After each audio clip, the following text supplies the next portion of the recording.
Ada dulu yang pengen bunuh diri karena ditolak sama ceweknya. Kebetulan di depan rumah ceweknya itu ada truk lagi berhenti. Terus dia balapan, sengaja nabrakin dirinya ke truk yang lagi berhenti, tepat di depan rumah ceweknya. Kenapa? Pengen nunjukin ke ceweknya, aku gak bisa hidup tanpa kamu. Coba.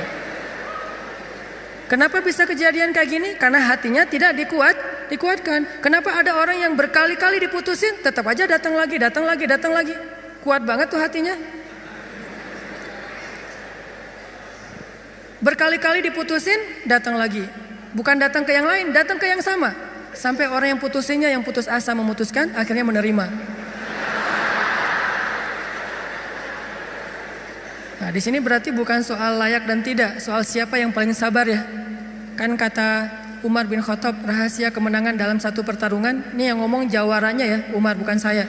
Kalau saya mungkin bukan petarung, kalau Umar kan petarung. Dia ngomong apa? Rahasia kemenangan dalam satu pertarungan bukan teknik, bukan kekuatan fisik, tapi ketahanan, kesabaran. Siapa yang paling sabar, dia yang akan menang. Siapa yang paling sabar sampai ronde 10, maka dialah yang menang. Begitu juga dalam kehidupan, siapa yang paling kuat, dialah yang akan sukses, yang paling sabar. Ternyata kadang Allah menolong kita bukan dengan cara buat hidup kita gak ada masalah. Justru kadang masalah itu kuliah buat kita. Masalah itu nyantri buat kita. Masalah itu kursus buat kita, biar kita mengerti kebaikan. Mengerti artinya menjadi orang yang tangguh. Tapi Allah kuatkan hati kita, sehingga kita berbaik sangka. Ihfazillah yahfazka. Jaga Allah, Allah jaga kamu. Berbaik sangka kepada Allah. Misalnya lagi ada musibah, oh kayaknya Allah mau ganti yang lebih baik nih. Kayak gitu. Ada musibah langsung berbaik sangka, Allah mau ganti yang lebih baik. Istri saya tuh salah satunya, dan beliau aktivis mengurus pasien-pasien kanker yang kurang mampu di Bandung. Jadi kita punya namanya rumah teduh, menampung ada sekitar 6 rumah, menampung lebih dari 70 pasien, termasuk ada yang dari Garut, dari Tasik, dari pelosok-pelosok, bahkan ada yang dari Garut bagian selatan yang kemarin sempat kita anterin, udah meninggal pakai ambulan. Dari Bandung ke rumahnya itu 12 jam. Karena pertama udah sampai di jalan raya harus digotong, gak bisa naik mobil ke atas, ke bukit gitu. Gotongnya aja sejam. Kalau pakai motor nggak mungkin kan, bawa tandu kan, pakai motor nggak mungkin ya. Tapi kalau teman-teman anak-anak motor kayaknya bisa nih ngetrik ya, bawa. Kalau kita nggak bisa akhirnya ditandu, sejam naik ke atas tuh. Nah, kemarin ada kejadian di salah satu rumah teduh untuk nampung pasien-pasien yang kurang mampu bersama keluarga mereka. Ada satu pasien nyamar. Dia pura-pura sakit, terus tinggal di situ sehari. Tiba-tiba malam hari dia hilang, semua HP keluarga pasien diambil, dibawa lari. Mencuri HP pasien kanker kurang mampu, coba kurang apa dosanya tuh? Mencuri HP, nyopet HP orang di mall masih mending, dosa lah ya. Tapi nggak dosa segede itu ya, nggak berlipat-lipat. Ini dosanya apa?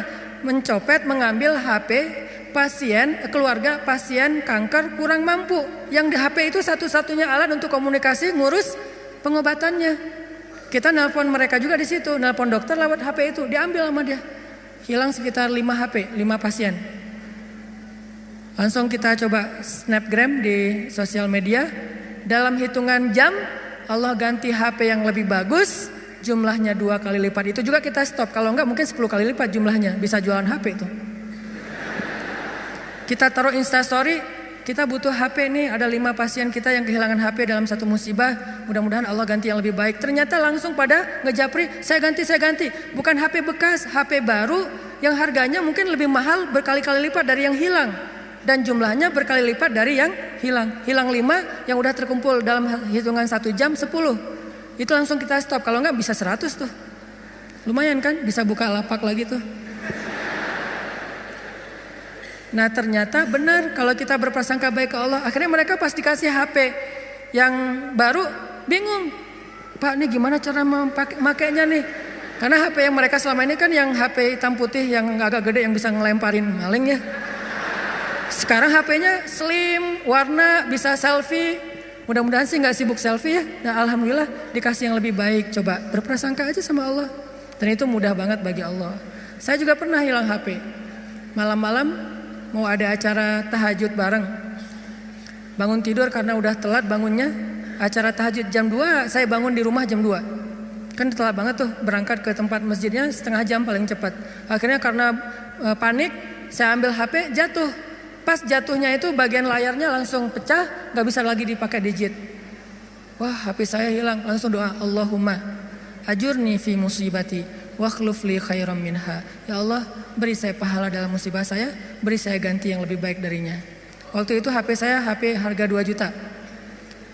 Paginya jam 10 pagi Allah ganti dengan Samsung Note 5 yang waktu itu harganya masih 10 juta. Coba langsung cash langsung dikasih sama Allah. Gimana caranya? Allah yang punya cara. Dan kita nggak harus tahu caranya karena ayatnya juga wa yarzuqhu min haitsu la yahtasib. Dari jalan yang Allah yang kalian tuh nggak pernah duga. Prasangka baik sama Allah. Ditolak, oh berarti akan diberikan yang lebih baik dari ini. Ditolak lagi, oh berarti lebih baik lagi. Cari lagi yang lebih baik, ditolak lagi. Makanya nyarinya yang terbaik. Begitu ditolak, Allah berarti akan menggantikan yang lebih baik dari dia. Itu ada cewek, Masya Allah, berhijab, hafal Al-Quran, juz 30. Lancar. Ini kayaknya tipe saya banget nih. Jadi saya gak perlu repot-repot ngajarin Al-Quran ke anak saya. Udah ada mamanya. Ini kayaknya cewek yang setia, keibuan. Kayaknya dia gak senang keluar, lebih senang di rumah. Pas banget dengan tipe kita misalnya. Ternyata pas datang ditolak, maaf saya udah tunangan. Lagi-lagi kayak gitu ya, gak survei dulu sih, langsung datang aja. Karena gak ada surveinya, datang ditolak. Oh mudah-mudahan dikasih yang tadi juz 30. Karena ditolak dikasih yang 30 juz. Tapi sekarang masih juz 30 juga bertahap. Pas sudah nikah nanti dia hafal Quran jadi 30 juz. Bisa kayak gitu, bisa banget. Kerjaan, ada satu kerjaan yang kita gak berhasil, satu usaha nih. Lagi mulai usaha kecil, modal 1 juta usaha. Ternyata ada yang gak jujur, kita ketipu, gagal. Jangan langsung berburuk sangka ke Allah, apa maunya lagi Allah nih. Saya kan melakukan usaha ini gara-gara saya meninggalkan riba. Masa saya meninggalkan riba tapi malah makin sulit? Kayaknya Allah gak rela ya, saya mau hijrah. Ya udah deh saya balik lagi, malah saya juga sama Allah. Kayak gitu kan? Berarti kita sudah berburuk sangka kepada diri kita sendiri. Harusnya, oh Allah gak mau ngasih saya rezeki yang receh kayak gini nih. Makanya dibikin ini ada masalah dikit, dikasih rezeki yang lebih besar. Usaha lagi. Dari mana? Kan udah habis modalnya. Bukankah Allah maha kaya? Bukankah Allah alam yajidka yatiman fa'awa wa wajadaka dhallan fahada wa wajadaka ailan fa'aghna. Tinggal kita yakin aja dan berbaik sangka kepada Allah. Makin yakin dan makin berbaik sangka, makin Allah nunjukin hal-hal yang ajaib dalam hidup kita. Saya sering cerita, pasti teman-teman mungkin sebagian pernah dengar di YouTube. Gimana saya ngebuktiin kebesaran Allah dengan sedikit mengambil resiko gambling, yaitu berangkat ke luar negeri gak punya modal sama sekali. Gak bawa duit, 1 rupiah pun gak bawa, berangkat ke luar negeri. Terus apa keyakinan saya baik sangka kepada Allahnya? Saya cuma berbaik sangka waktu itu Allah di Indonesia sama Allah di Mesir itu sama. Beda gak Allah di Indonesia dengan di Mesir? Sama kan ya? Terus yang ngasih makan kita di Indonesia Allah, berarti yang ngasih makan kita di Mesir Allah juga. Ya udah, berarti gak ada masalah. Orang yang ngasih makannya sama, kecuali yang ngasih makannya beda. Di Indonesia yang ngasih makan ayah, berarti di Mesir harus cari ayah mertua. Ayah bukan pemberi makan, tetapi ayah yang dengan lewat dialah Allah memberi kita makan. Tapi punya cara yang lain, Allah lah pemberi makan. Akhirnya saya berangkat. Allah di Indonesia dengan Allah di Mesir sama. Apakah Allah akan mengecewakan hambanya yang berbaik sangka? Enggak, ternyata terbukti banget teman-teman. Saya malah merasa sangat diperlakukan dengan istimewa oleh Allah sepanjang perjalanan sampai pulang lagi ke Indonesia. Enggak kelaparan sama sekali. Ikhtiar. Cuman kadang kita ikhtiar habis-habisan, kalau Allah mengatakan tidak ya tetap aja enggak bisa. Ada juga orang yang ikhtiarnya biasa-biasa aja, Allah bilang ya, dapatnya lebih dari apa yang dia ikhtiarkan. Saya jual bakso, jual doang, yang masak teman, karena saya nggak bisa masak. Saya bilang ke teman, lo masakin bakso, nanti biar gua yang jual. Nanti bagi 2, lo 30%, saya 70%. Oh ya boleh, dia masak, terus saya jualan bakso ke warga Indonesia yang ada di Mesir. Plus warga Malaysia, karena Malaysia lebih banyak daripada Indonesia. Indonesia sekitar 3.000, Indonesia sekitar 6.000, Malaysia sekitar 12.000. 2 kali lipat jumlah mahasiswa Malaysia jualan. Lagian kalau orang Malaysia mungkin karena nggak terbiasa makan bakso, nggak bisa ngebedain bakso enak dan nggak enak ya. Jadi lebih aman nih. Jangan jual bakso ke orang Bandung, ketahuan banget nggak enaknya. Karena orang Jawa Barat kan banyak jual bakso tuh. Ini nggak kayak bakso di tempat saya. Jual bakso ke mereka. Dan saya ngasih jumlah pentol baksonya tergantung mood. Kalau orangnya kayaknya nyaman nih, enakan nih, kasih banyak. Kalau orangnya nyebelin, kasih aja 2, cukup lah. Datang wajahnya cemberut gitu, mau apa? Beli bakso. Oh ya, 2 kasih aja. Terus temennya, Mas, iya, mau apa? Mau beli bakso? Boleh? Oh boleh. Oh, kasih 10. Akhirnya pas makan berdua ngeliat sebelah, kok beda? Beda amalan. Rugi kah? Nggak rugi, untung juga gede. Bakso, catering, jual dolar keliling. Terus pokoknya ada adik-adik kelas baru datang langsung dipalakin. Dolarnya sini. Langsung kasih dengan pon Mesir. Dolar. Dalam sehari bisa dapat $1.000 lumayan. Sampai akhirnya setelah saya berangkat ke Mesir, justru nafkah keluarga saya lebih lancar daripada saya di Indonesia. Buktinya apa? Adik-adik itu sekolah saya biayain, kirim dari Mesir, dari mulai dia SD, SMP, SMA dibiayain. Terus ibu nanya, saya nanya ke ibu, Mak, kan di Aceh, Mak butuh apa di rumah? Kalau abang ada duit lebih, Mak pengen beli kulkas. Karena seumur-umur saya, kita belum pernah punya kulkas sendiri, rumah juga ngontrak. Kalau Ramadan itu ngambil es dari rumah tetangga. Nah ini mau Ramadan nih, pengen punya kulkas sendiri. Oh boleh Mak, berapa aja lah. Yang 5 juta juga gak apa-apa kata Mak. Kemahalan. Akhirnya saya kirim 1,5 juta beli kulkas yang 1 pintu, yang kecil. Bahagia. Mak butuh apa lagi?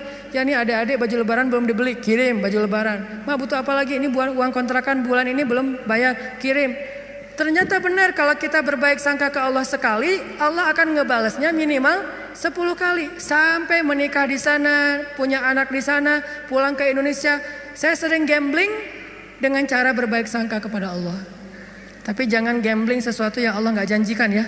Saya berbaik sangka ke Allah, berdiri aja di rel kereta, pasti gak akan ditabrak lah. Allah gak pernah bilang siapa yang berdiri di rel kereta akan aku tolong dan tidak akan ditabrak. Gak ada janji Allah kayak gitu. Ada gitu ayatnya. Coba gambling ke yang ada ayatnya. Siapa yang bertakwa pasti akan aku kasih jalan keluar. Siapa yang bersabar pasti aku berikan pertolongan. Siapa yang sholat pasti aku akan membantu dia. Yang Allah udah janjiin, maka gamblinglah dengan hal itu. Ambillah resiko dengan janji-janji itu. Tapi kalau Allah gak ngejanjiin apa-apa, jangan ambil resiko. Karena Allah juga gak punya perjanjian. Siapa yang loncat dari tower pasti akan selamat. Gak ada ayatnya, gak ada hadisnya. Siapa yang minum racun gak apa-apa, karena dia minum racunnya ikhlas. Gak ada minum racun ikhlas. Ini teman-teman, berbaik sangka kepada Allah, maka kita gak bakalan kecewa. Ada masalah apa aja, balikin lagi ke Allah. Oh ini kayaknya Allah pengen ngasih kebaikan. Yang baik-baik aja yang dipikirin tentang Allah. Begitu sekali kita berburuk sangka ke Allah, sekali itu kita telah memberikan kesempatan buat diri kita untuk celaka atau mendapatkan kerugian. Aku tergantung prasangka hambaku kepadaku. Makanya cerita yang paling populer yang kita baca di Al-Quran itu ketika Nabi hijrah ke Madinah. Apakah perjalanan hijrah Nabi mudah? Enggak. Jadi kalau kita ngerasa perjalanan hijrah kita itu enggak mudah, berarti kita juga ngerasain apa yang dirasakan Nabi Muhammad SAW. Bukan kita doang yang susah dalam hijrah, Nabi juga susah, padahal Nabi lebih dekat ke Allah daripada kita. Yang mudah itu siapa? Umar. Itu hijrah yang paling mudah. Sebelum hijrah, posting dulu. Besok mau hijrah, hari ini posting. Captionnya apa? Wahai orang-orang Quraisy, ketahuilah bahwa saya besok bakalan hijrah. Siapa yang pengen istrinya jadi janda, anaknya jadi yatim, tunggu saya di balik bukit itu. Langsung share location, bukit yang mana. Umar tuh yang posting dulu, gak ada yang berani nge-like coba. Sepi aja tuh postingan Umar yang paling sepi itu. Gak ada yang berani nge-like, gak ada yang berani komen. Diam aja, anteng. Besoknya Umar hijrah. Ada nggak yang berani nungguin Umar di luar kota? Nggak ada. Yang berani mencegat Umar? Nggak ada. Karena mencegat Umar sama aja dengan bunuh diri. Ada 2 orang yang nggak berani dicegat di Quraisy tuh, Umar sama Hamzah. Sedangkan Rasul dan Abu Bakar orang yang dianggap lemah. Walaupun sebetulnya Nabi kuat, cuman nggak pernah bertarung, nggak pernah mukul orang sehingga nggak ditakuti. Kalau adu kekuatan pasti Nabi itu paling kuat, cuma kan nggak pernah mukulin orang, sehingga dianggap ini mah orang nggak menakutkan. Kalau Umar kan sering mukul orang, bukan sering, hobi itu. Sebelum hijrah, hobi mukul orang. Sama kayak Nabi Musa, hobi Noel orang, Noel aja mati. Lu apaan sih? Mati. Kan orang Kipti kan ditoel sama Nabi Musa, belum diapa-apain, baru ditakol dikit lah, udah mati. Ini Umar. Paling gampang hijrah itu Umar. Sedangkan Nabi sendiri yang lebih soleh daripada Umar, susah hijrahnya. Harus sembunyi-sembunyi, harus diam-diam, harus ngambil arah yang berlawanan dari kota Madinah. Kota Madinah ke sebelah sini, Nabi malah perginya ke sebelah sini. Bukan mendekat, malah menjauh dari Madinah. Terus masuk ke dalam sebuah lubang, bukan goa, lubang kecil, namanya di atas Jabal Sur, sehingga disebut dengan Gua Sur. Sembunyi berdua sama Abu Bakar di situ nyumput. Ketahuan juga tuh takdir Allah. Kenapa Allah nggak buat orang-orang menjauh biar Abu Bakar dengan Rasulullah itu enak di dalam tempat itu, nggak ada yang ganggu. Sengaja Allah bikin skenarionya kayak gitu. Untuk apa? Untuk tunjukkan bahwa Allah Maha Kuasa. Buat orang yang beriman itu nggak ngaruh.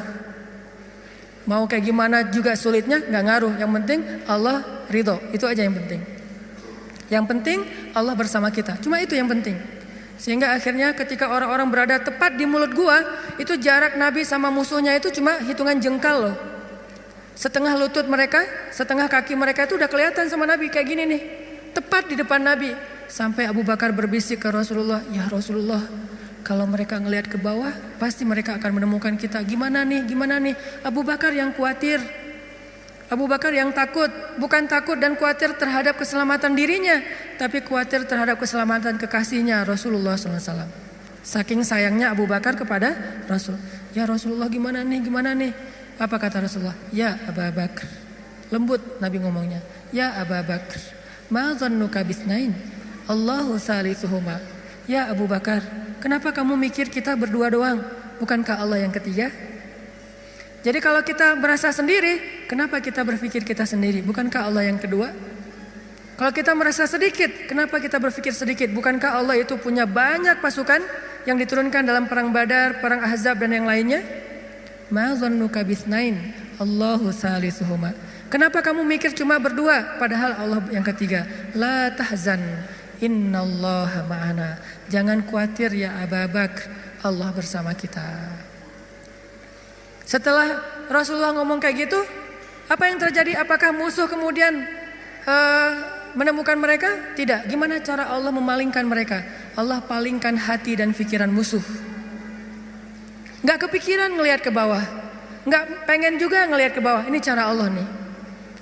Kalau ada berita bahwa di situ ada laba-laba, ada merpati bikin sarang, itu masih kontroversi di antara ulama. Ada ulama mengatakan itu benar, ada ulama mengatakan itu dhaif. Allahu alam.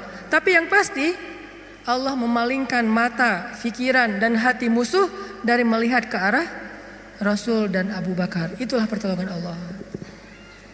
Bukan ketemu terus tarung, musuh kalah. Gak usah serepot itu. Allah gak mau juga ngerepotin hambanya. Allah cuma pengen nunjukin kebesarannya aja. Dibuat musuh datang sampai sedekat mungkin, ukurannya cuma beberapa sentimeter, tapi dalam kedekatan yang luar biasa itu Allah tunjukin mereka tidak bisa ngapa-ngapain. Dipalingkan aja wajahnya, ngelihat ke semua sisi dilihat, tapi ke bawah enggak. Kan gak masuk akal kan? Kenapa bisa kayak gitu? Inilah kebesaran Allah. Padahal harusnya ngelihat ke semua sisi, termasuk lihat ke bawah, ada orang gak di dalam lubang-lubang itu. Gak kepikiran sama sekali. Apakah satu orang musuh? Ada puluhan musuh. dan puluhan musuh itu tidak satu orang pun yang berpikir untuk ngelihat ke dalam lubang itu. Satu orang pun gak berpikir. Begitulah cara Allah menolong kita. Allah bisa buat semua hati sayang kepada kita sehingga Allah angkat derajat kita. Allah mengangkat derajat seseorang, merendahkan yang lain. Tiba-tiba semuanya jadi simpatik sama kita, respect sama kita. Mudah banget buat Allah. Dan kita melihat itu dalam banyak kejadian dalam kehidupan kita. Ada orang yang tiba-tiba muncul, ada orang yang tiba-tiba tenggelam, dan itu cara Allah. Ada yang orang tiba-tiba Allah buat dia terkenal, tiba-tiba orang dihindarkan dari semua orang, tinggal sendiri. Itu sangat mudah buat Allah. Makanya berbaik sangkalah kepada Allah dalam semua urusan. Sehingga ketika kita berbaik sangka kepada Allah, Allah akan memperlakukan kita seperti apa yang kita persangkakan. Jaga Allah, Allah jaga kita.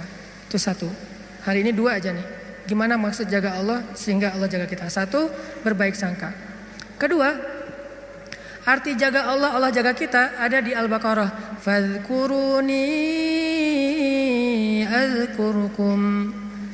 Ingatlah Allah ketika kita senang, nanti Allah ingat kita ketika kita susah. Itu ayatnya. Walaupun terjemahannya nggak sejelas itu. Terjemahannya ingat aku ingat kamu. Tapi tafsirnya maksudnya ingat aku ketika kamu lagi senang, ketika kamu lagi lapang, ketika kamu merasa nggak butuh. Nanti aku akan ingat kamu ketika kamu lagi susah, lagi sempit, lagi butuh. Fadhkuruni adzkurkum. Jangan cuma ingat Allah pas kita butuh. Sehingga nanti Allah baru akan ingat kita di kebutuhan berikutnya.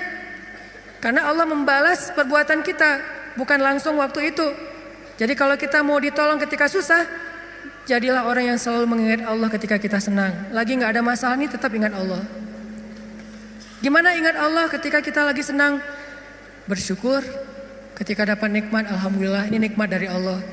Diingat, Allahnya tuh dimention terus, di tag terus. Sehingga ketika nanti kita kekurangan, Allah akan bilang, itu hambaku lagi kekurangan, aku bantu deh.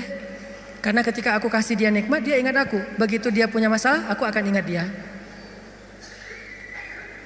Apa contohnya? Contohnya, ada seorang laki-laki, ini cerita Nabi nih, hadis, tapi hadisnya dalam bentuk cerita. Ada seorang laki-laki lagi musafir di zaman sebelum zaman Nabi, mungkin di zaman Nabi Isa atau zaman Nabi sebelumnya, tidak disebutkan. Yang jelas umat terdahulu, Bani Israel. Ada seorang laki-laki lagi jalan, di tengah jalan dia ngelihat ada segumpal awan yang bentuknya aneh. Awan ini awan yang sangat gelap, warnanya abu pekat, benar-benar mau hujan deras, tapi ukurannya nggak besar, ukurannya seukuran satu petak sawah doang gitu. Dia perhatiin nih awan kok aneh, yang lain cerah, tiba-tiba ada satu awan kayak gitu. Nggak lama dia memperhatikan, terdengar suara dari langit berbicara kepada awan, dan dia dengar suara itu. Apa kata-kata dari langit?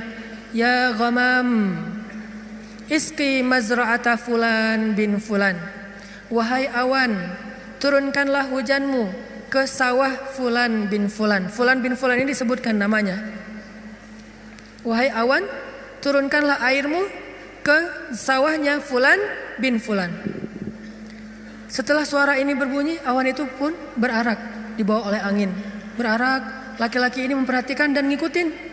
Kan tadi dia penasaran kan, dia kepoin mau kemana nih awan, ikutin tuh awan. Terus setelah sekian lama dia ikutin, awan itu pun berhenti di atas sebuah petak sawah, di antara banyak petak sawah.